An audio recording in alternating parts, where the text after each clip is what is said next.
હું કુશાગ્ર વોરા અભિષા ગુજરાતીમાં આપ સૌનું હાર્દિક સ્વાગત કરું છું.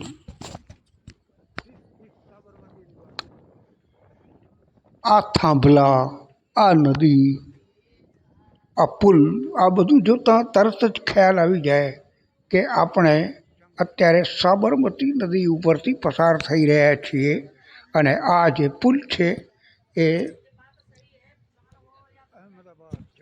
બુલેટ ટ્રેન માટેનો છે. અને અત્યારે આપણે જે પ્લેટફોર્મ ઉપર પહોંચ્યા છીએ એ છે અમદાવાદ જંકશન.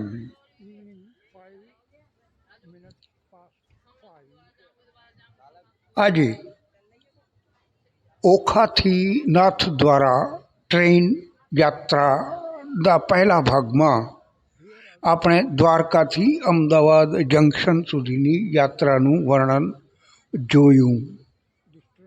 અને હવે આ બીજા ભાગમાં અમદાવાદથી આગળ ઠેઠ નાથદ્વારા સુધી.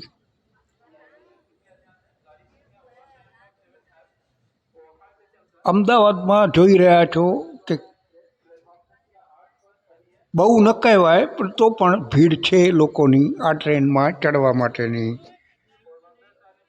જોકે આ ટ્રેનમાં પણ હવે જગ્યા ઘણી બધી થઈ ગઈ છે, કારણ કે લગભગ લોકો અમદાવાદ સુધીમાં ઉતરી ચૂક્યા છે. જોકે અમારા કમ્પાર્ટમેન્ટમાં જે મહિલાઓ છે તેઓ નડિયાદ જવાના છે, એટલે એમને હજી ઉતરવાને વાર છે.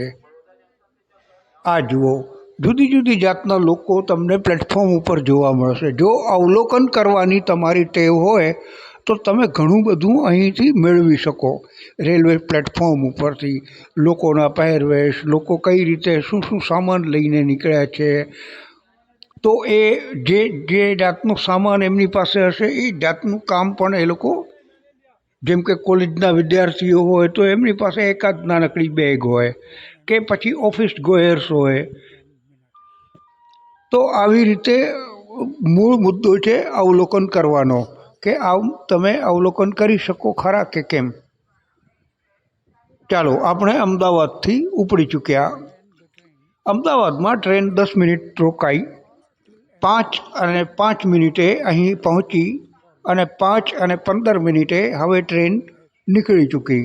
આ 10 મિનિટમાં સ્ટાફ બદલાયો રેલવેનો, એન્જિનના પાયલોટ બદલાયા, ગાર્ડ બદલાયા, અને હવે નવા સ્ટાફ સાથે ટ્રેન આગળ નીકળી ચૂકી.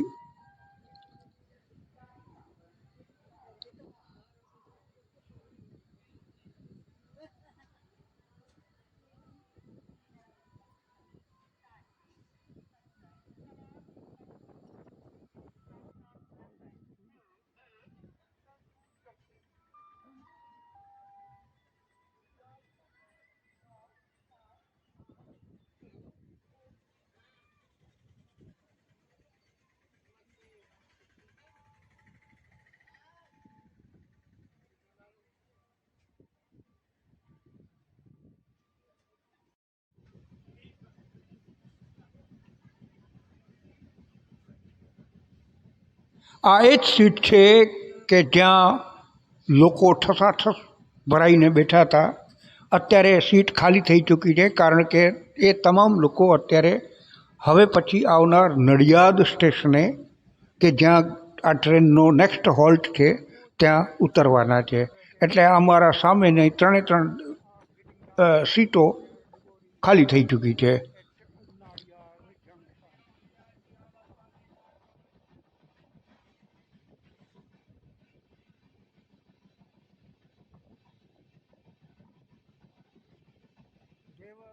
અત્યારે ટ્રેને ઠીક કહી શકાય એવી ઝડપ પકડી લીધી છે, સ્પીડ વધી ગઈ છે.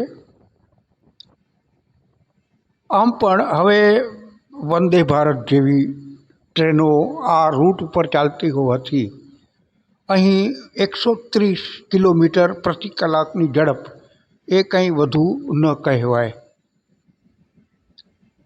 જોકે આપણી ટ્રેન અત્યારે એટલી સ્પીડ ઉપર તો નથી ચાલતી.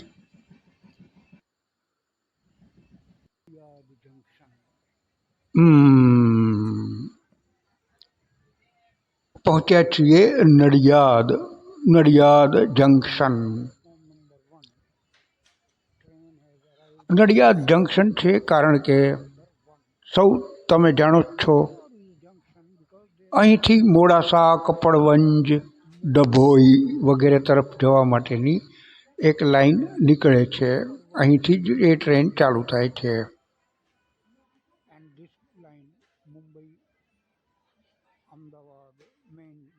તો આપણે અત્યારે મુંબઈ અમદાવાદ, અથવા એમ કહો કે અમદાવાદ મુંબઈ વચ્ચેની જે મેઇન લાઈન છે એના ઉપર નડિયાદ રેલવે સ્ટેશને પહોંચ્યા છીએ.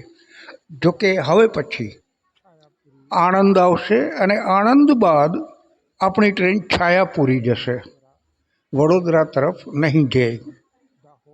છાયાપુરી પછી દાહોદ, રતલામ, ચિત્તોડગઢ વગેરે થઈને નાથદ્વારા પહોંચશું. તો આપણે મુંબઈવાળી લાઈન ઉપર તો છીએ, પણ એ માત્ર આણંદ સુધી. આણંદ બાદ છાયાપુરી અને એ તરફ આપણે વળાંક લઈ લઈશું. તો આ છે જે અમારી સાથે આ ટ્રેનમાં જે લોકો બેઠા હતા, અમારા જે કોચમાં, એ લોકો આ તમને આમાં દેખાઈ રહ્યા છે. સવારથી સાંજ સુધી અમે ભેગા જ હતા, એટલે હું એમ કહી શકું કે આ અમારું ગ્રુપ છે. જોકે હું એ ગ્રુપનો સદસ્ય નથી. આ મહિલાઓએ એવું જણાવેલું કે અમે 2 મહિના પહેલાં આ ટ્રેનની ટિકિટ બુક કરાવી રાખેલી.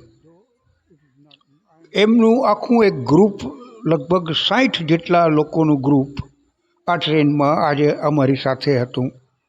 અત્યારે એ લોકો બધા નડિયાદ જંકશન રેલવે સ્ટેશને ઉતરી ચૂક્યા છે.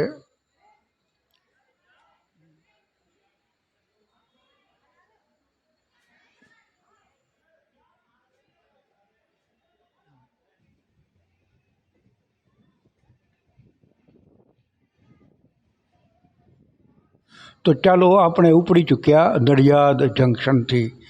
ઉપડતા વેત ટ્રેને જરા ઝડપ પણ લઈ લીધી છે. આ જુઓ, આ પાટાની નીચેથી ટ્રાફિક પસાર થાય છે નડિયાદ શહેરનો. આ છે નડિયાદ શહેર.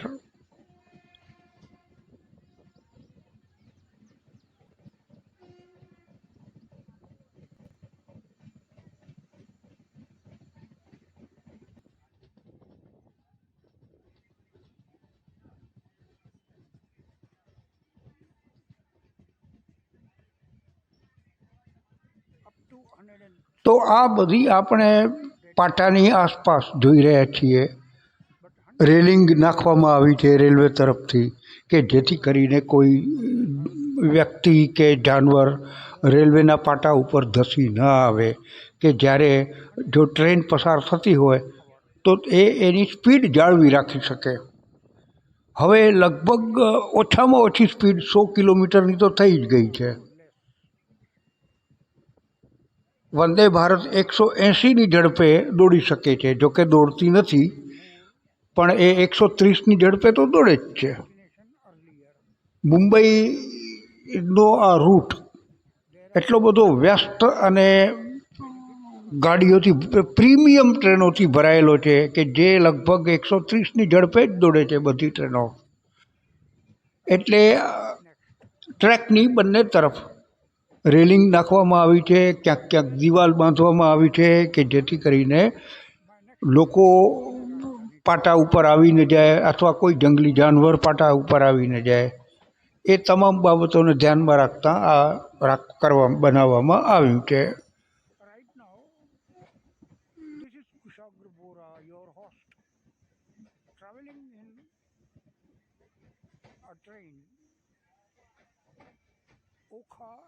ચાલો, તો હું તમને યાદ અપાવી દઉં કે હું કુશાગ્ર વોરા, તમારો હોસ્ટ, અભિષા ગુજરાતી ચેનલ ઉપર. અત્યારે આપણી યાત્રા ચાલી રહી છે ઓખાથી નાથદ્વારા, જે અઠવાડિક ટ્રેન છે. દર બુધવારે ઓખાથી સવારે 8:20 ઉપડી અને ગુરુવારે સવારે 6:25 નાથદ્વારા પહોંચે છે. આ એકમાત્ર ટ્રેન છે કે જે નાથદ્વારા સુધી જાય છે. આખા ભારતભરમાંથી આ એકમાત્ર ટ્રેન છે જે નાથદ્વારા રેલવે સ્ટેશન સુધી જાય છે.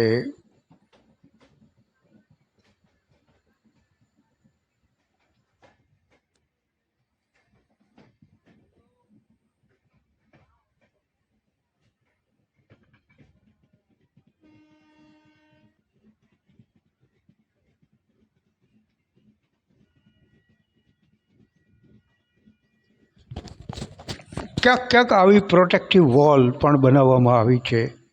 અને હવે આપણે પહોંચ્યા છીએ આણંદ જંકશન.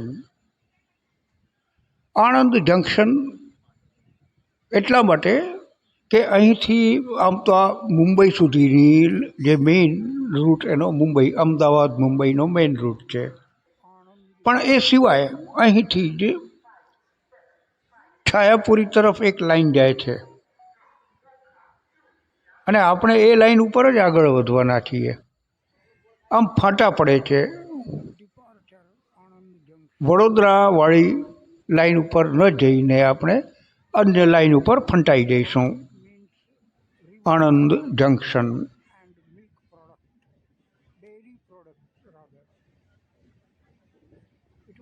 તો હવે આણંદથી રાત પડવાની શરૂઆત થઈ ચૂકી છે. થોડી વારમાં અંધારું થઈ જશે, પછી રાત્રે સૂઈ જઈશું અને પછી મળીશું સવારે 3:30 વાગે કે જ્યારે આપણે ચિત્તોડગઢ પહોંચશું.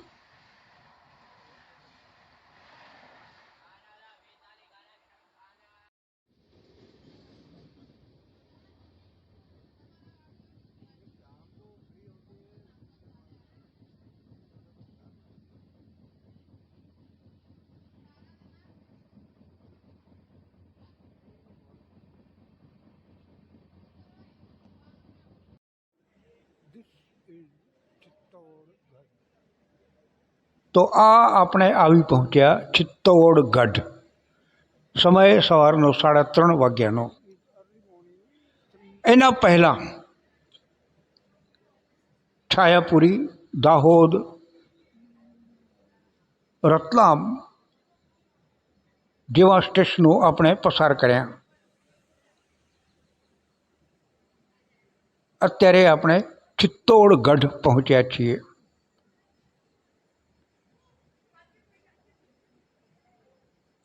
સામે કોઈ ટ્રેન ઊભી છે પણ મને ખબર નથી પડી રહી કે એ ટ્રેન કઈ છે. એટલી બધી નજર નથી જતી મારી. જોકે અહીં ચિત્તોડગઢમાં લગભગ 20 મિનિટથી ટ્રેન ઊભી છે. ચાલો, ઉપડી ચૂક્યા ચિત્તોડગઢથી. આ છે ચિત્તોડગઢ.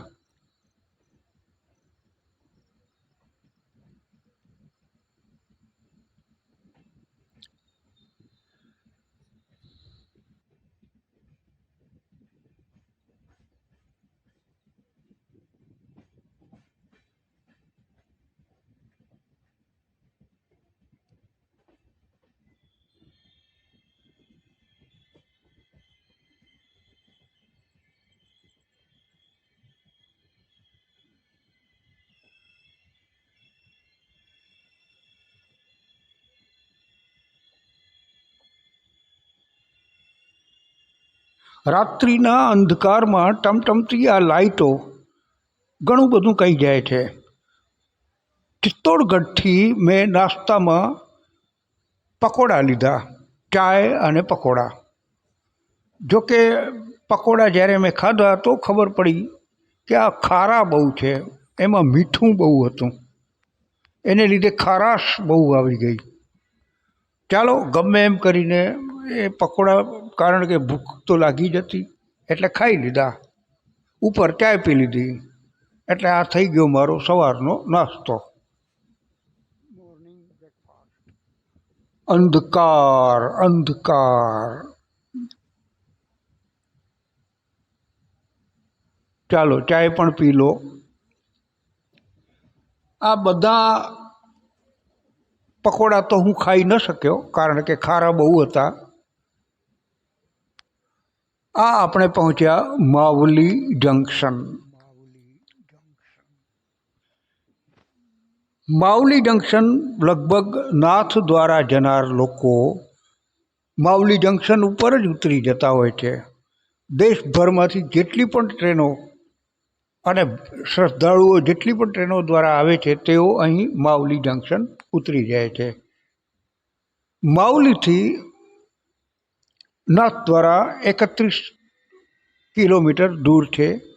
જ્યારે આપણી ટ્રેન ઓખા નાથ દ્વારા એ નાથ દ્વારા રેલવે સ્ટેશન સુધી જશે અને ત્યાંથી લગભગ 12 કિલોમીટર દૂર થાય નાથ દ્વારાનું શ્રીનાથજીનું મંદિર. આ છે આ છે માવલી જંકશન રેલવે સ્ટેશન.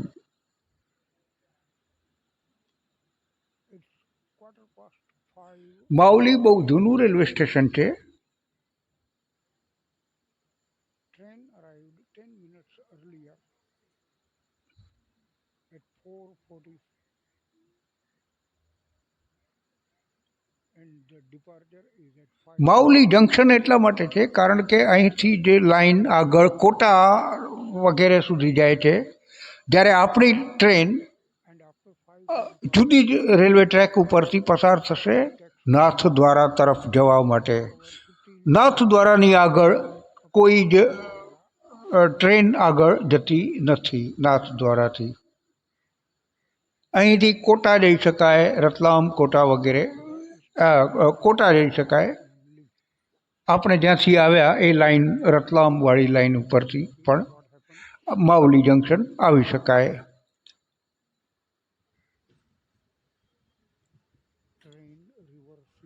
ચાલો, આપણે ઉપડી ચૂક્યા માવલી જંકશનથી, પણ આ વખતે આપણી ટ્રેનનું રિવર્સલ થયું છે. જુઓ, આપણે અત્યારે જે ડાયરેક્શનમાં આવ્યા એ જ ડાયરેક્શનમાં પાછા ફરી રહ્યા છીએ.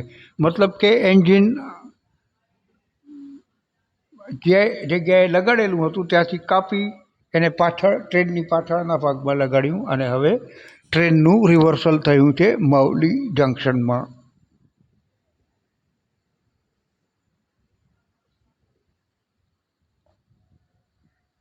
સવારના 5:30 વાગી રહ્યા છે. થોડું થોડું મળસ્કું, થોડો ઉજાસ દેખાઈ રહ્યો છે. જોકે આવા સમયમાં જ ફોટોગ્રાફી કરવાની ખરી મજા આવતી હોય છે. જુદી જુદી જાતના પ્રકાશને તમે કઈ રીતે કચકડે મઢી શકો. આ તો જોકે ડિજિટલ પ્લેટફોર્મ છે એટલે એમાં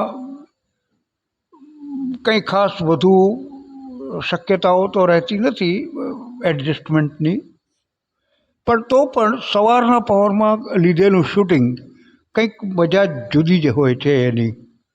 તમે એને માણી શકો. થોડી વાર બાદ જ્યારે સૂર્યોદય થશે તો ત્યારે પણ એ જોવા જેવું હશે. તેમાંય જો ખાસ ઝાડ વગેરે જો આવી ગયા તો તેના દ્રશ્યો, આમ આ એક અલગ જ મજા છે જોવાની.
માવલી પછી ટ્રેનની સ્પીડ બહુ જ ઓછી થઈ ગઈ છે.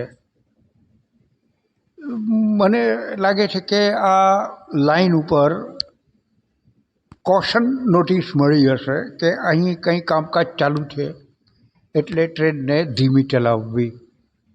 ક્યારનો જોઈ રહ્યો છું કે ટ્રેન બહુ જ ધીમે, 20થી વધુની સ્પીડ નથી, એટલી ધીમી ગતિએ ચાલે છે. પણ ચાલો આપણે કુદરતના આ નજારા જોઈને સમય કાઢીએ. હવે સૂર્યોદય પણ થવાની તૈયારીમાં છે.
તો આવા ધૂંધળા જેવા વાતાવરણમાં આપણે પહોંચી રહ્યા છીએ નાથદ્વારા રેલવે સ્ટેશન. અને આ સામે જે દેખાય છે એ છે ફૂટ ઓવર બ્રિજ. પ્લેટફોર્મ નંબર 2 અને 1ને જોડતો ફૂટ ઓવર બ્રિજ. પણ એ ફૂટ ઓવર બ્રિજ ઉપર ચડવા અને ઉતરવા માટેનું જે વોકવે છે એ બહુ જ લાંબો છે. અહીં પગથિયા નથી, આ રેમ્પ છે. ચાલો તો પહોંચી ચૂક્યા પ્લેટફોર્મ નંબર 1 ઉપર, નાથદ્વારા રેલવે સ્ટેશન. આ જુઓ, સામે દેખાય છે એ ફૂટ ઓવર બ્રિજ, અને આ બાજુમાંથી પસાર થતો એ વોકવે છે કે જેના ઉપર ચાલીને તમે ફૂટ ઓવર બ્રિજથી પ્લેટફોર્મ સુધી આવી શકો. કેટલો લાંબો બનાવીને રાખ્યો છે. ચાલો, પેસેન્જરો થાકી ન જાય એટલા માટે આટલો લાંબો વોકવે બનાવવામાં આવ્યો છે. તો આપણે અત્યારે વાગ્યા છે સવારના 6:30 અને પહોંચી ચૂક્યા નાથદ્વારા.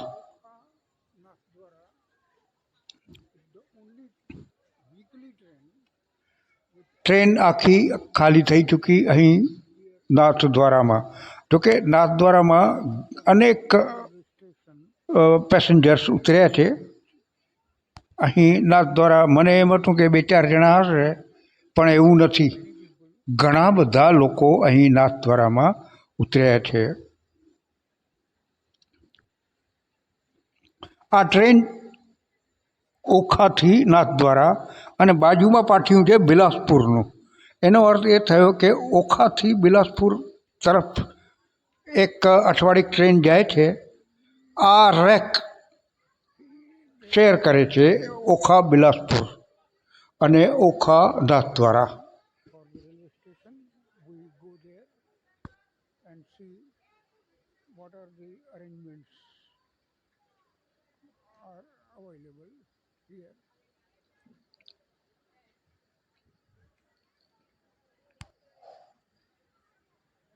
આ સામે એડમિનિસ્ટ્રેટિવ બિલ્ડિંગ છે.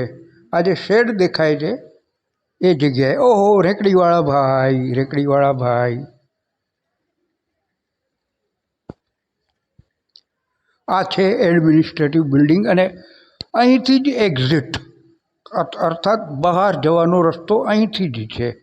એટલે બધા જ પેસેન્જરો આ શેડ પાસે આવી રહ્યા છે. ચાલો આપણે પણ જોઈએ ત્યાં શું છે. એકદમ નવું નક્કોર હોય એવી જાતનું આ રેલવે સ્ટેશન છે. સાફ સફાઈ. નાથ દ્વારા જુઓ લખેલું છે. હવે સાચું કે આપણે પહોંચ્યા નાથ દ્વારા. આ એસીના ડબ્બા જ્યારે દ્વારકામાં હું ચડતો હતો ટ્રેનમાં ત્યારે અનાઉન્સમેન્ટ થયેલું કે આ ટ્રેનમાં એસીના ડબ્બા સૌથી છેલ્લે છે. એ હવે સમજાય છે કે સૌથી છેલ્લે શા માટે છે. કારણ કે અહીં એસીના સામે જ એક્ઝિટ અર્થાત બહાર જવાનો રસ્તો છે. આમ એસીના પેસેન્જરો તરત જ સ્ટેશનની બહાર નીકળી શકે એવી ગોઠવણ કરવામાં આવી છે. જનરલવાળાઓએ તો આખી ટ્રેન 20 ડબ્બાની ટ્રેન ચાલીને ઠેઠ અહીં સુધી પગે ચાલીને આવવું પડે. જ્યારે એસીવાળા એમના ડબ્બાની બિલકુલ સામે જ આવેલું એક્ઝિટમાંથી બહાર જઈ શકે.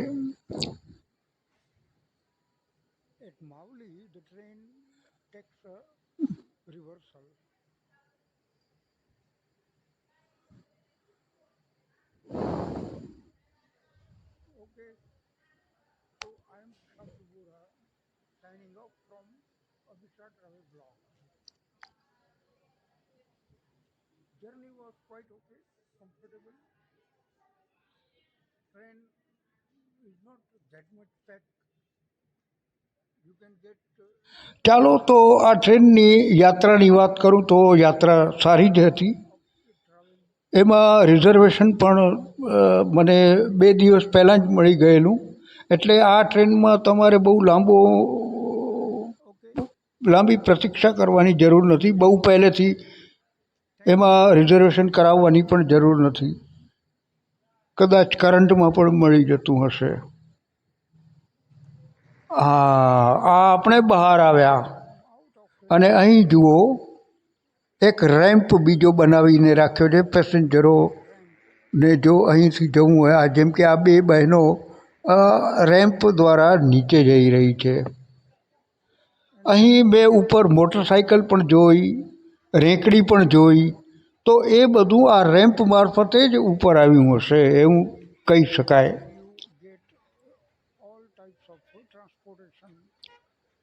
રેલવેના સ્ટાફ દ્વારા મોટરસાઇકલ ઉપર તેઓ આવે છે એ અહીં આ રસ્તેથી જ ઉપર આવે છે. અને સામે જુઓ કેટલા બધા વ્હીકલ્સ છે. જુદી જુદી જાતના રિક્ષા છે, મિની બસ છે, કાર અને અન્ય અનેક વાહનો અહીં પેસેન્જરોને મળી શકે. આ તમામ વાહનો પેસેન્જરોને લઈને શ્રીનાથજીના મંદિરે જશે. એટલે તમારે નાથ દ્વારા ઉતર્યા બાદ વાહન મળશે કે કેમ એ અંગે ચિંતા કરવાની જરાય જરૂર નથી. અહીં પહેલેથી જ વાહનો આવીને ઊભા છે. જુઓ કેટલા બધા વાહન છે. અને આ તમામ બનવાજોગ છે. કોઈને લેવા માટે પણ આવ્યું હશે. પણ નોર્મલી બધા ભાડેથી તમે શેર રિક્ષામાં પણ જઈ શકો શ્રીનાથજી. આ મિની બસ અહીંથી લગભગ 15 રૂપિયાનું ભાડું હોય છે એનું. અને એ તમને શ્રીનાથજીના મંદિર સુધી લઈ જાય.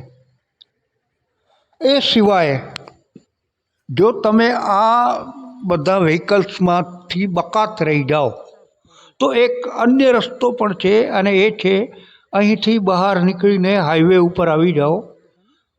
જ્યાંથી માવલીથી શ્રીનાથજી તરફ જતી બસો, મિની બસો વગેરે બધું જ તમને મળી જશે.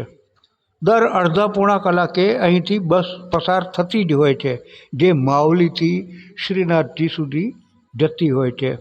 તો એ બસો પણ તમે એમાં પણ યાત્રા કરી શકો શ્રીનાથજી જવા માટે.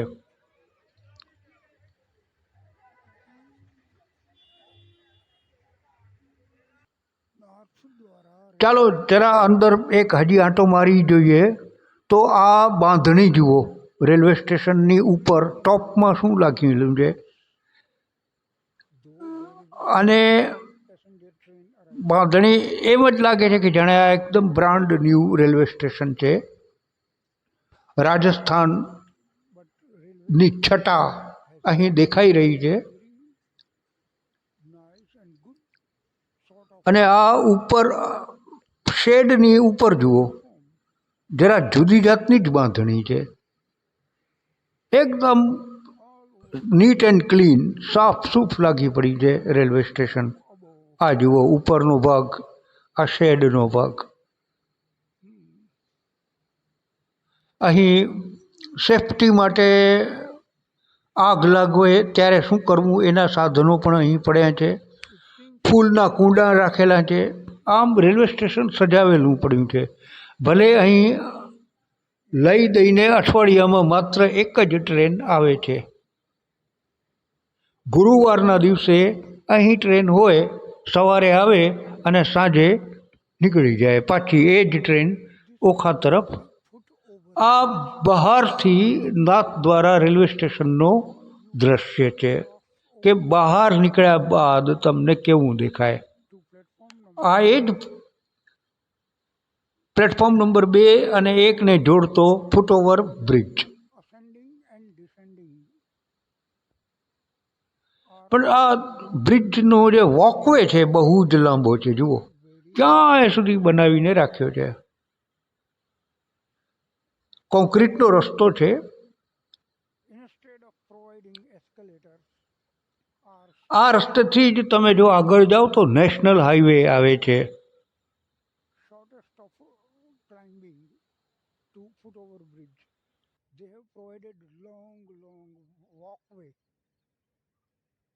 તો ચાલો કુશાગ્ર વોરા ને અભિષાક ગુજરાતી ચેનલમાંથી રજા આપશો. ફરી મળીશું કોઈ નવા બ્લોગમાં. ત્યાં સુધી અમારી ચેનલને સબસ્ક્રાઈબ કરી રાખો, લાઈક કરો અને શેર કરો. અમે આટલી બધી માહિતી જે આપીએ છીએ એ માટે કંઈ નહીં તો એક સબસ્ક્રાઈબનું બટન તો તમે દબાવી જ શકો. હાજી, આ તરફ એ નેશનલ હાઈવે આવેલો છે. રેલવે સ્ટેશન જે વિસ્તારમાં છે એ વિસ્તારનું નામ છે મંડિયાના. આ વિસ્તારનું નામ છે મંડિયાના. આ નાથદ્વારા નથી. નાથદ્વારા અહીંથી 12 કિલોમીટર દૂર છે.